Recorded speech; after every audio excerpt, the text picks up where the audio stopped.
Too often, service members and military veterans completely destroy their financial future. But why? It doesn't have to be that way. Today, we're joined with the nation's leading voice in financial freedom for the military community, the founder of Military to Millionaire himself, the one and only Mr. Dave Pere. I want to ask you just straight up, what would you say are the top 3 ways service members completely destroy their financial future? The first one we all know is coming right out the gate with cars.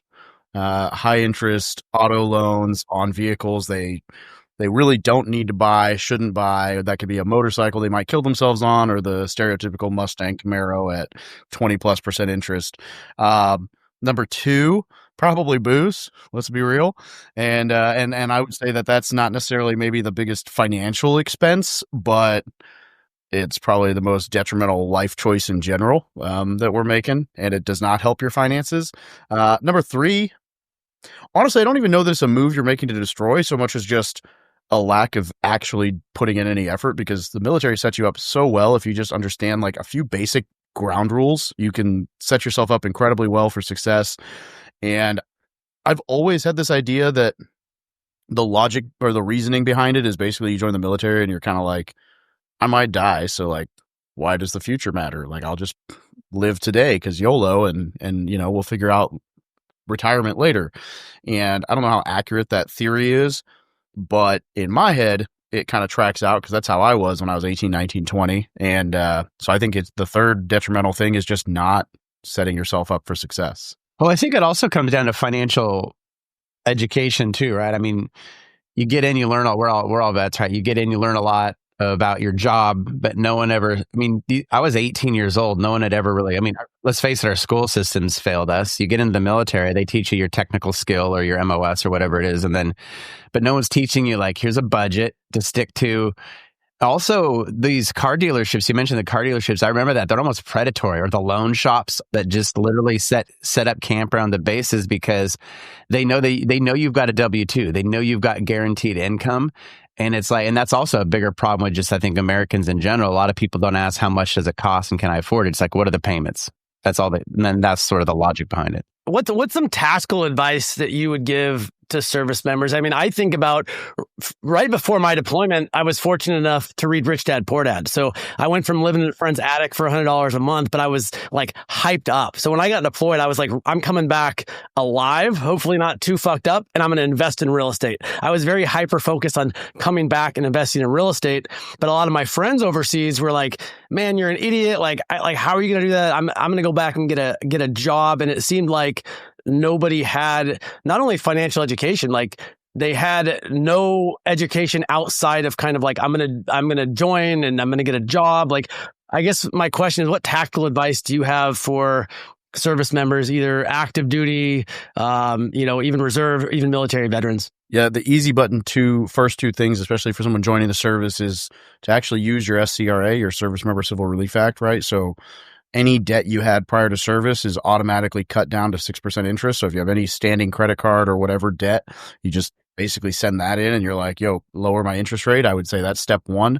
And step 2, I would say, is set up that auto distribution to your thrift savings plan, at least 5%, because then you get the matching contribution from the government, right? There's nowhere else in the investing space where you're going to get 100% match on, $200 or whatever it is every month, guaranteed by the government, right? That's an instant 100% ROI. It's pretty hard to beat. And it's a tax haven. I would tell people either of those. Oh, really? About either of those. Yeah, maybe I wasn't. Neither did I. Well, to be fair, they don't think they the 5% match only came around in 2020. So I think we're all probably a little past that era of military. So that's a little bit newer. I was in when they transitioned from the old retirement to the blended retirement.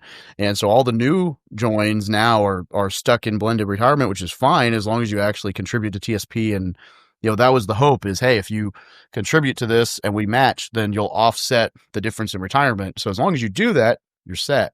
I would tell people 10, 20% into your TSP, not because I think TSP is the best investment ever, but because if you lay an even groundwork at 18, 19, 20 years old, and like you've got your retirement set, now you can afford to take some bigger risks in your own finances because you're like, well, even if I fall apart, my retirement's good. So I think those are the two easy buttons. And then I always advocate very, very, very quickly for buying a 2 to 4 unit house with a VA loan, living in a unit, renting the rest out, and pocketing as much of the money as you can from that, and then take your BAH essentially and reinvest it. I was going to say, it's funny when you drive, through the base and you look at like the E1 parking lot, or even the O1 parking lot for that matter. And like you said, the cars are just like the nicest cars you've ever seen. Like it's pretty, but it's sad because you're like, guys, so it does feel like there's this huge missed opportunity when somebody comes in E1 or O1 or whatever, and you got housing, you got food taken care of, everything's healthcare is taken care of. I'm like, there's nobody better set up to become a millionaire than somebody in the military in my mind.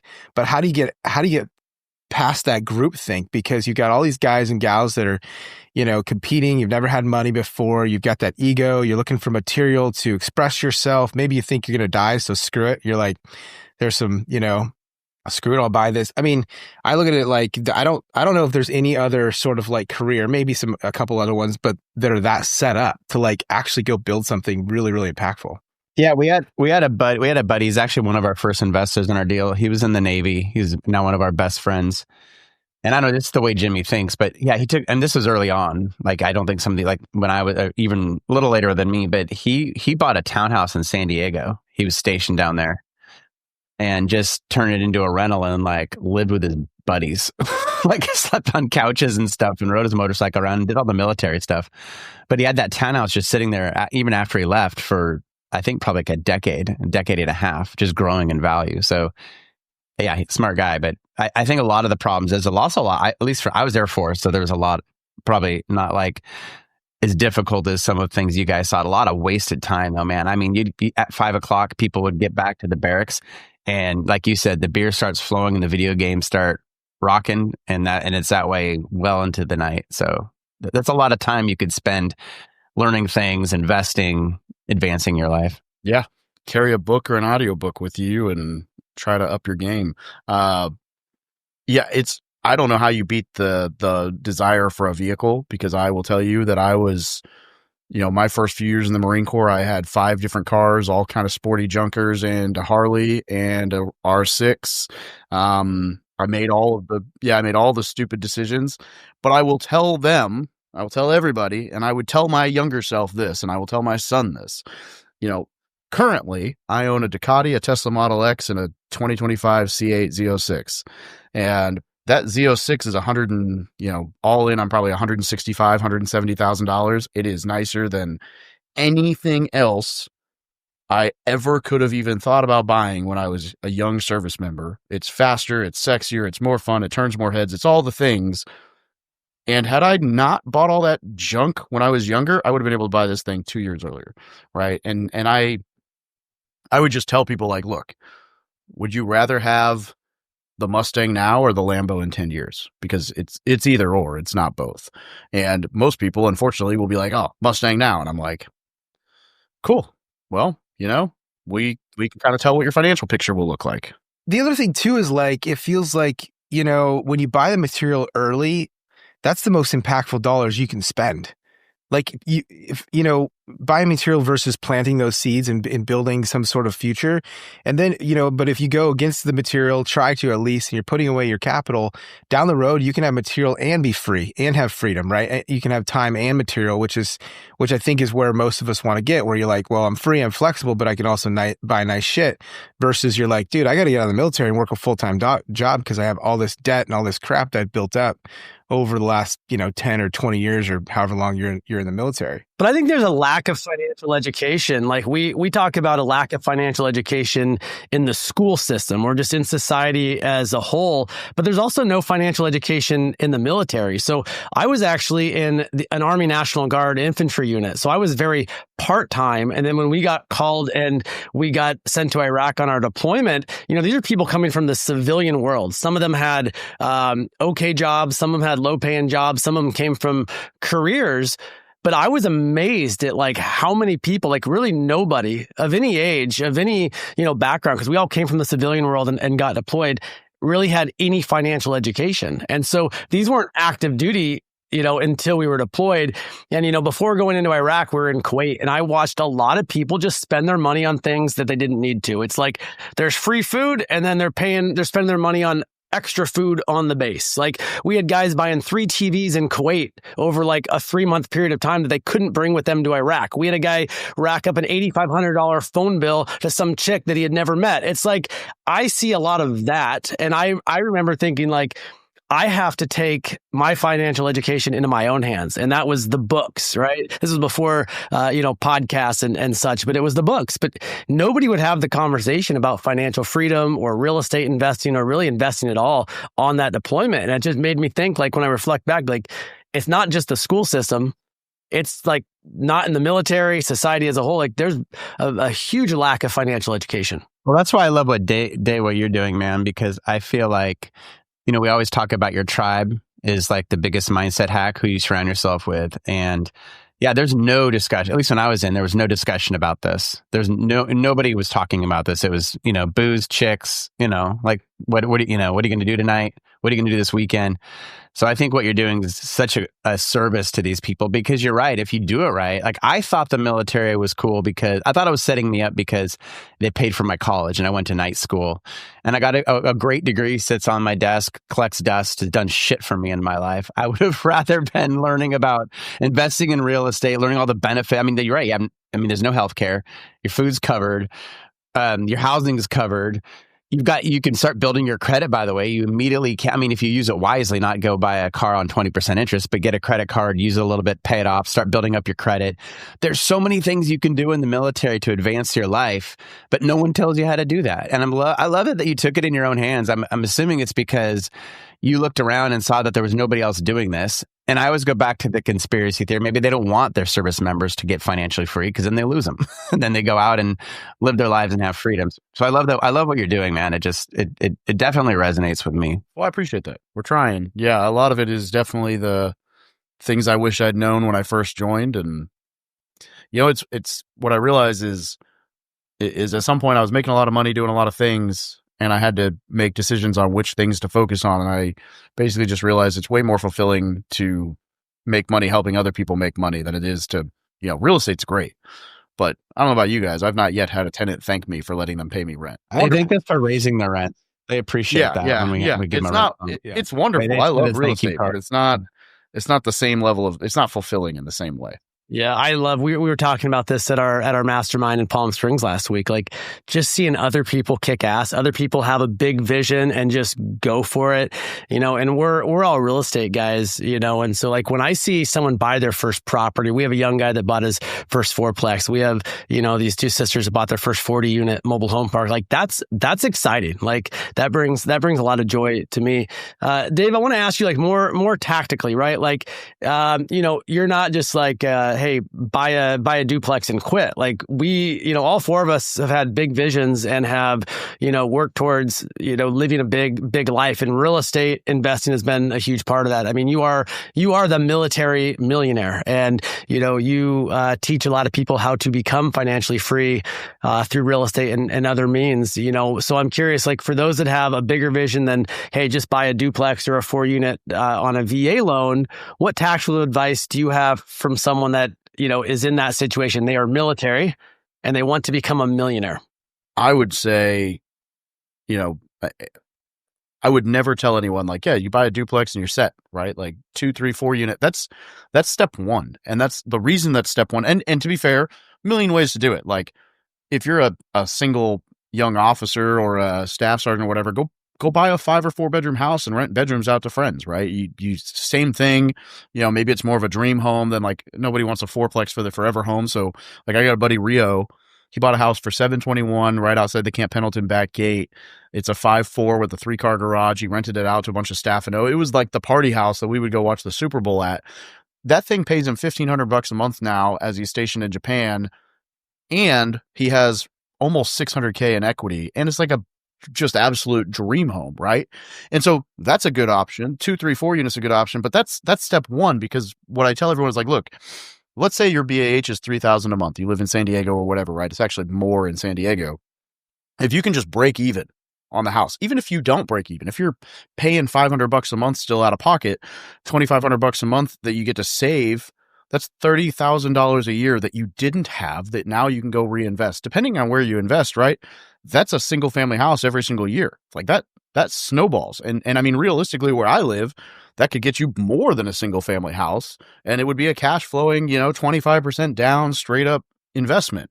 And if you just save a little bit of that money, right? Get your personal finances right, pay off your crap debt, emergency fund, basic stuff, which we talk about. And then you save what you would have been spending on where you had to live anyway. And now you learn a little bit about creative financing and raising money. That $30,000 a year that you were spending can snowball. I mean, I do a presentation every couple weeks, and I showed the math on like, if your BAH was $2,000 a month and you just broke even and saved that, and you did it 3 times over 6 years, I'm like, at the end of 6 years, you've got 180 grand. If you didn't earn a single dollar of interest, like that, like, and then I show like, hey, what if you invested it? And I'm like, $500,000 added to your net worth in 6 years by just doing the bare minimum. Like any one of us, if we went back to ground zero and had like nothing and bought a fourplex with a VA loan, any one of us could turn $1 million in 6 years just by reinvesting that. It's not, I'm not gonna say it's easy or a no-brainer, but with a little bit of education and a little bit of just financial IQ, make it. I mean, I did it. I hit million status in 5.5 years with none of the knowledge I have now. And so like, I guarantee if any of us dropped back to zero net worth and played the game for 4 years where we just took our BAH and stuffed it into our pocket and reinvested it, 4 years, we could all hit $1 million. Well, I find it interesting because you mentioned snowball 2 or 3 times, because I think it's exactly that, where, you look at like somebody goes in the military day one, basically you're all equal. Yeah, you have different backgrounds or whatever. We'll say you have $0. In 1 year of taking the right action, maybe the results aren't insanely different, but in 10 years, it's ridiculous. Like it's an entirely different life. I heard a statement where it's like you overestimate what you do in 1 year, but you underestimate what you do in 10 years. And I saw that in my military career. Luckily, I read Rich Dad Poor Dad early. I started socking away cash. Of course, I was the odd man out. I drove a shitty car and everyone's like, dude, England, you're so cheap and all this stuff. Anyway, I wanted to build my foundation, but for a year or two, I was like the weirdo when it came to money. And then over 10 years, they're all like, well, I don't get it. What are you doing? How'd you do that? And I'm like, well, I mean, I told you, but like the divergence between the two is so massive. It's just like, how do you get a hold of these guys and gals when they first go in? And I think, anyway, that's of course your mission. And I appreciate that mission, but I agree that snowball concept, man, it's unbelievable. I mean, I had a staff sergeant, and I think it was like an E2 or whatever. But I remember she ended up become like, she was like fast tracked to a chief E9, like, so she was pretty smart. But she would, and they moved because you move around a lot, right? Especially career military people. You're going to spend time in a lot of different locations, and all of those places have bases. All of those places need rentals for people that need housing, and they would just buy a house using. They would buy a house probably. I don't know what kind of financing package, because you can only have the VA loan in place at one particular time. Is that true? Not true. Is that not true? I thought if you have a VA loan, debunk it right now, because I've heard Dave speak on this. It'll all come down to entitlement. So my buddy Naaman had 4 VA loans out at the same time. So he didn't buy 4 at the same time, right? He bought a duplex, moved, did it. He had 4 VA loans out at the same time. So long, short, it'll depend on the purchase price of your first, the county loan limit, and your remaining entitlement. And I could give you the full scope. It will blow some people's minds because it is a little bit complicated math, but suffice it to say that you can rinse and repeat depending on purchase price and county loan limit as much as your entitlement allows. And then you can, like, let's say you max your entitlement, you could refi everything into a conventional loan, restore your entitlement, and do it again. And then at that point, you're stuck until you basically sell everything. But I mean, I know personally 2 guys that have done it, 4 VA loans out at the same time. I know several people who've rinsed and repeated 3-4 times. But yeah, just to finish what she would do, she would buy a house, live in it, make sure it would pencil as a rental.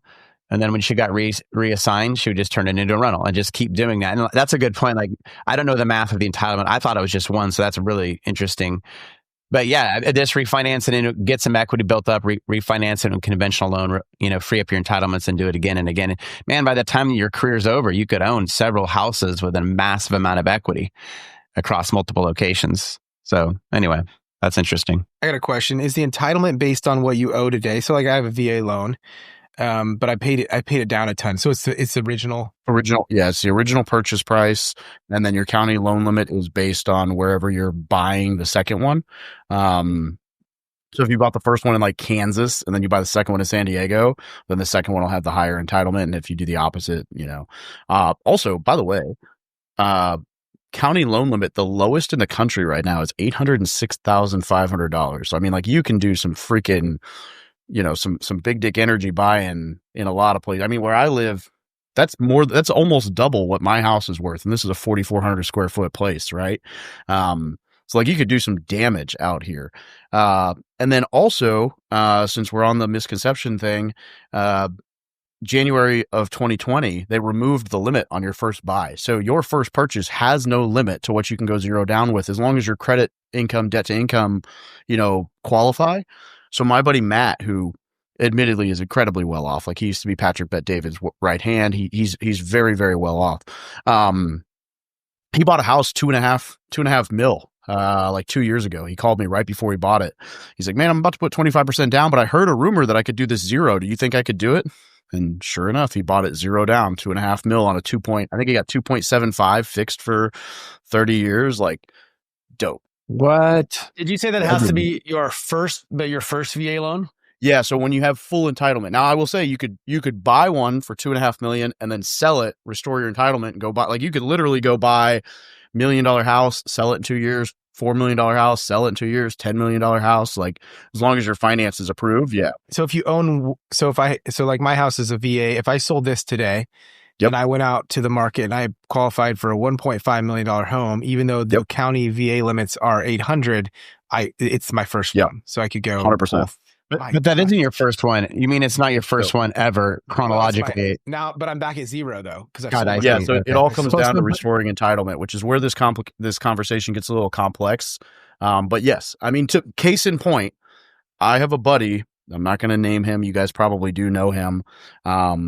He's currently on the hunt for a $9 million house VA. And he's working through underwriting right now. And there's a chance he might put some money down just because he has it, but there's a chance that he ends up going zero on it. And so he would be the largest zero down VA that I personally know of. I'm sure there's probably other examples out there, but I'm just like in the background, like, come on, because I want to be able to tell people like, yeah, no, actually I know somebody who bought a $9 million house zero down with the VA. No, it has my wheels. It has my wheels turning. I mean, I have a VA loan on my primary residence. I've been in this home for 15 years, but we may move in a couple years. And I did have a VA loan on a previous property that I was going to move into. And then I ended up not moving into it. I refied out of that VA loan thinking I had to do that to open up the VA loan for this property I'm in now. So, I mean, I love that you break so many misconceptions because, just like Travis said, I thought you could only have one VA loan at a time. I think that's what the majority of the people think. I've thought that for decades. I had no idea. To be fair, my first duplex, I bought FHA because the lender told me I could only use VA once and was like, don't waste it on this $80,000 duplex. So I listened. And then that's kind of what got me into this whole passion cycle because I was like, damn, I just got screwed. Like, what? How did he mess this up? He's a VA lender. And basically what I would tell anybody listening to this is if you get to a lender and that lender tells you can't do something with the VA loan, the question you should follow that with is, can you show me where it says that in the VA guidelines, which is the 26-7 or whatever? Because there's a good chance that what they're telling you is actually a overlay from their lender. So for anyone who doesn't know what I'm talking about, imagine like the UCMJ. Like the UCMJ says that you can wear a beanie when it's cold, and your unit might be like, we don't give a shit, tough it up, we don't wear beanies in this unit. And they can restrict the UCMJ or whatever, but they can't loosen it up. So they can't be like, oh no, we don't care if you go murder someone, but they can be like, well, the legal limit is 0.08, but on base we want 0.04, right? And then like that's it. So banks can do the same. So the VA, for example, does not have a credit score requirement. They don't care. Every bank is going to have their own credit score. So if a bank says, sorry, 620 is the lowest we can go, you're at a 615, you might go, oh, dang, the VA said no. Or you might call a bunch of other banks and find out another bank is fine with that. I know a bank that did let me rephrase that before I get a million phone calls. I don't know what the bank was. Don't call me. Go do your own homework. But I know a guy who bought a house with a 521 credit score on the VA, 0 down. Now, was his rate awful? Yes, but he got the house, and most lenders would tell him to go to hell, So call around. Like, that's the question: is that a VA over? Like, is that an overlay or is that the guideline? Because lenders will not tell you, oh, hey, this is our bank. Go call someone else. They'll just be like, yep, this is all we can do. And then most people take that as gold, unfortunately. And yeah, I mean, case in point, I'm currently trying to buy a 2.15 lake house. I would actually move into it. It's about 40 minutes from me. It's the most beautiful house I've ever seen. Of course, I'm running into the issue of my CPA is too good at his job. So I'm struggling to qualify for it. It's pretty funny, actually. I'm qualifying for about half the purchase price VA. But if we do bank statement loans, I qualify for 4.5 times the home value. So I'm like, how does this work? And they're like, well, your CPA should just not write stuff off for 2025 and you'll be fine. So I'm like, okay. I had to go to my CPA and be like, hey, I want to pay taxes next year, please, so that I can qualify for a bigger house. But yeah, the VA would be fine with it as long as I get my income to show. Dave, let's talk to the service member or veteran who they've taken your advice, right? They've been in the military, or maybe they're getting out of the military. They've bought a 4-unit property. Maybe they've purchased a couple investment properties, but they really want to scale. They want to be, they don't want just a couple homes kicking off a couple $100 of cash flow a month. They want like true financial freedom. They want to build something like Travis, Mitch, myself, and you have built, where we own our time, right? We are financially free. We got to do what we want most of the time. Speak to those service members and veterans. So they own a couple properties. They're starting to build equity. They have a little bit of cash flow, but they want some life-changing money. They want true financial freedom. I mean, selfishly, I'm going to tell them to go find a community of people who are already doing it, right? So that might be y'all's community. That might be my community. That might be some other community. Although, admittedly, both of us would selfishly say our community is the place to go. But the point is, like, go surround yourself with communities in the world. I mean, okay. Yeah, I'll tell you, the bar for communities is fairly low because most people just have it as a secondary they're like, ooh, I made money with a course. Now I should see if I can stick people somewhere, and they don't give any, but go surround yourself with people who are doing what you want to do. And what I mean by that is not like, man, I have a weird view on mentors, right? I don't think it should be a weird view, but it is apparently a weird view. Everybody has this misnomer that they should go find a mentor, right? Like, Gabe, will you mentor me? And then, if Gabe says yes, he'll just teach me everything about life. I think that's dumb. I think if I want to call somebody to learn how to structure a creative financing deal on a mobile home park or to do diamond push-ups, Gabe is probably the guy, right?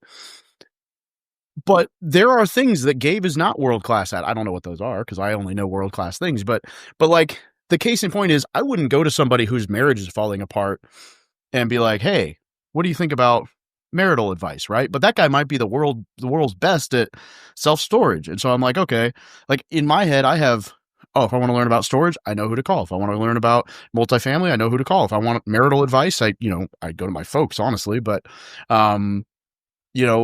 I have a quote mentor for different things. And unfortunately, that gets very expensive if you're like paying people one-off. So if you can find a community of people that have similar values to you that are all kind of going the same direction, now you've got a space where you can ask for feedback and whatever. But man, if you really want to scale, the best things you can do are get a crystal clear buy box, and just become the best in that area. So, if that's local to you, great. Go meet every single lender. Go meet every title company, agent, like go to all the local networking stuff, start communicating. Like, you have no idea what is going to fall in your lap if you're clear with people about what you're wanting to buy, and you network and people and you just put people together. Like, I have had some pretty crazy deals fall out of the woodwork this last month or two that, let's see, 1, 2, 3 of them, my lender called me and was like, yo, do you want this? Hey, this guy's struggling. Hey, do you want to foreclose on this? Hey, whatever. Another one was another local investor, and then one from my real estate agent. And they're just like, falling out of the woodwork. So get hyper fixated on your market, meet everybody, learn, and then just focus on education, right? So get really good at creative financing, raising money, and deal structure, whether that's partnership side or not. But if you can just figure out the pieces to put a deal together, you can make incredible deals. Case in point, man, I'm hesitant to say this out loud because it hasn't happened yet. So knock on wood. We went under contract last week on a deal for $2.5 million. It's an 80-unit residential assisted living facility. My lender called me about 3 weeks ago and was like, "Hey, I know you guys are looking at building an assisted living facility. Would you want to buy an existing one?" I'm like, maybe. Why? He's like, "I know a guy who's thinking of getting out of the game. He's 70, he's great, but he's ready to move on." And I'm like, "Okay, well, put us in contact." So we go under contract on this thing at 2.5. Now it needs work. It's about 30% occupancy, right? Needs a lot of work. There's no website. They have highway frontage real estate with no sign, no Google, like nothing. It has a 2.5-month-old appraisal at 4.4. So my lender is doing borderline 100% financing plus a line of credit plus construction.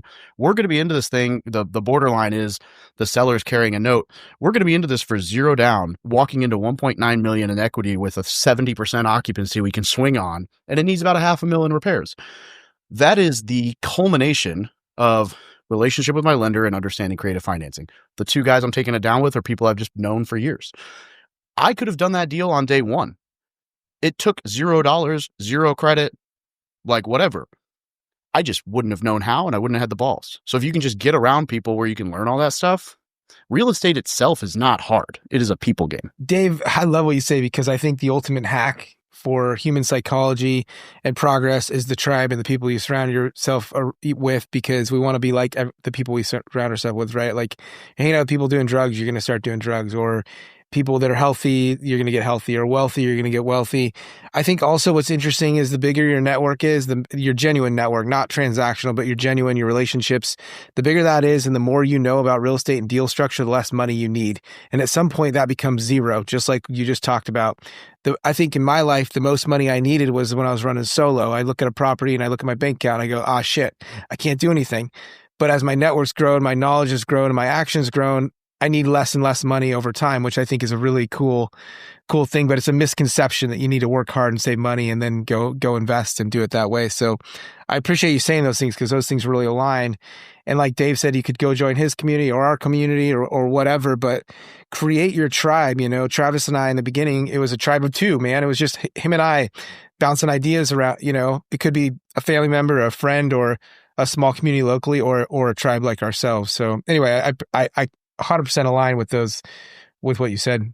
You want an even better example? I'm not going to give specifics, Gabe. You can fill in holes on this if you want. I had a buddy who was about to lose $200,000+, probably 2.5 years ago. And he texts me, he's like, "Dude, I need to shit a significant amount of money very quickly. Do you know anybody?" And I'm like, "Maybe." And I made 3 phone calls. And Gabe was the somebody who said yes, didn't know this guy, knew me, I vouched, and, correct me if I'm wrong, but essentially saved the deal, made a good return on it. Everybody was happy. Everybody won. And that is case in point, just network and being a decent human. Like, I had no skin in the game on that at all. I didn't know anybody. I guess I knew everybody, but I wasn't on the deal. It was just a homie who needed a helping hand, and I knew somebody who might be able to solve a problem. And the funny thing is, I called 3 people, and 2 of them said yes. One of them was just faster than the other. Well, it's also not just your network, but your network's network. We had a great example in our elite or our mastermind down in Palm Springs. Someone pulled me aside in our group and said, "Hey, it was a pretty neat opportunity. I won't get into the specifics, but she needed somebody that could provide some lending." And I asked the area, and I thought, okay, I think, there was a seller carry in a second position. So I was kind of walking her through how like the deal structure could look. Again, creative financing, because she didn't really have the capital to put it together. It was a friend of hers, but she can come in on the GP side. And it's like, well, go talk to Gabe. I guess everybody calls Gabe. I go talk to Gabe, because he's got someone that he's worked with. Gabe built this relationship starting 20 years ago, not to speak for Gabe. And Gabe could vouch for this person. And Gabe knew that this area is actually center cut for this particular private money lender, and et cetera, et cetera.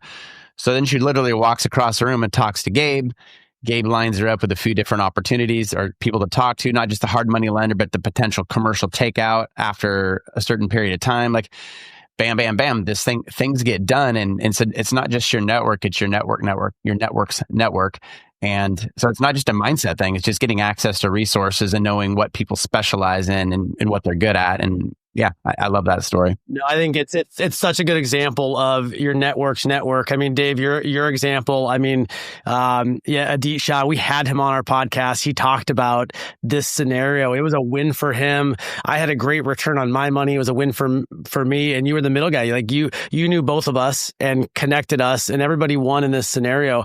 And just like this woman that was at our mastermind, it was her. We were her network, but it was her network's network. And not only that, like.